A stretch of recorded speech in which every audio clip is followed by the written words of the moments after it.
Alors, dans une longue carrière, on a l'occasion de travailler sur des champs à la fois très divers, mais qui sont convergents. Je vais vous parler aujourd'hui de mon activité d'éditeur d'outils de travail pour les astrologues.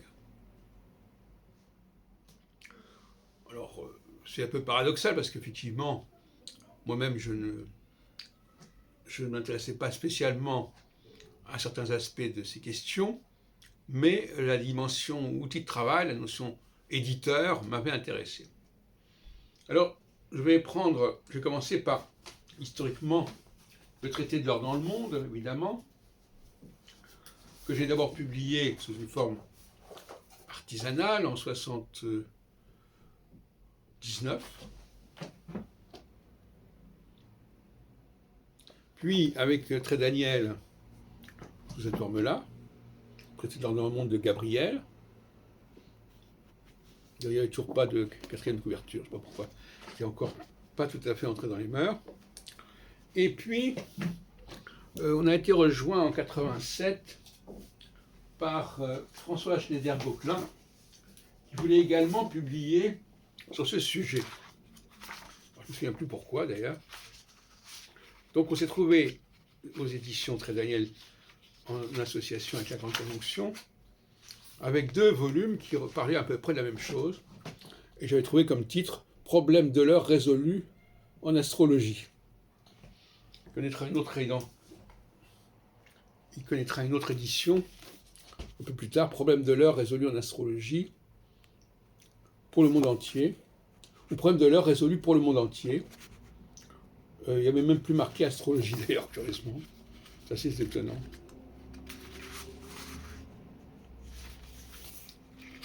Et 1991. Alors, en 1990, j'avais publié de Gabriel, l'auteur du traité de l'or du monde, les grandes éphémérides, en 2 tomes, 1599, 1700, 1899, qui avait pas mal marché d'ailleurs à l'époque. On en a vendu même pas mal en Angleterre.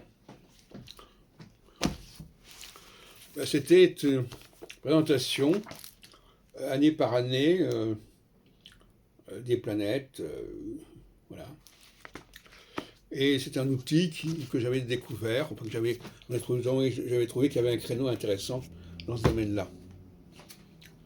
Et puis, pour terminer, en 92, je signalerai l'ouvrage que j'ai publié de Michel Gauquelin, toujours chez Trait Daniel, les personnalités planétaires.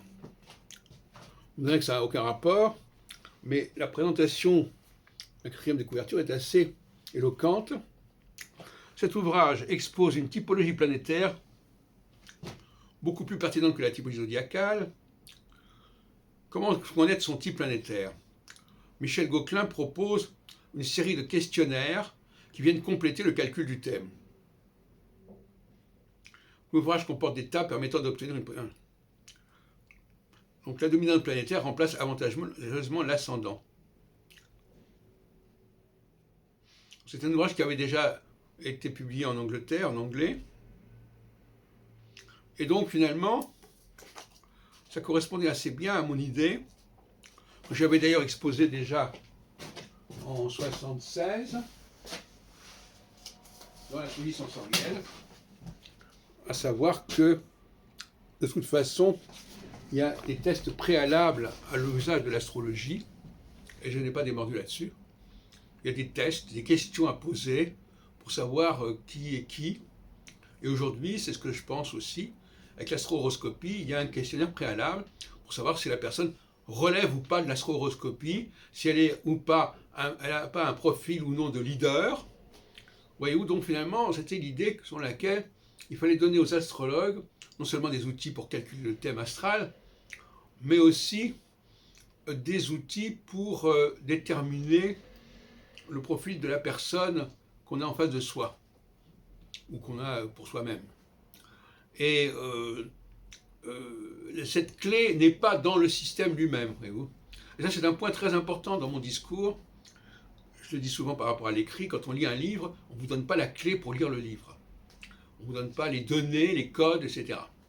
Donc il y a toujours un élément extérieur qu'il faut aller chercher pour entrer dans un système.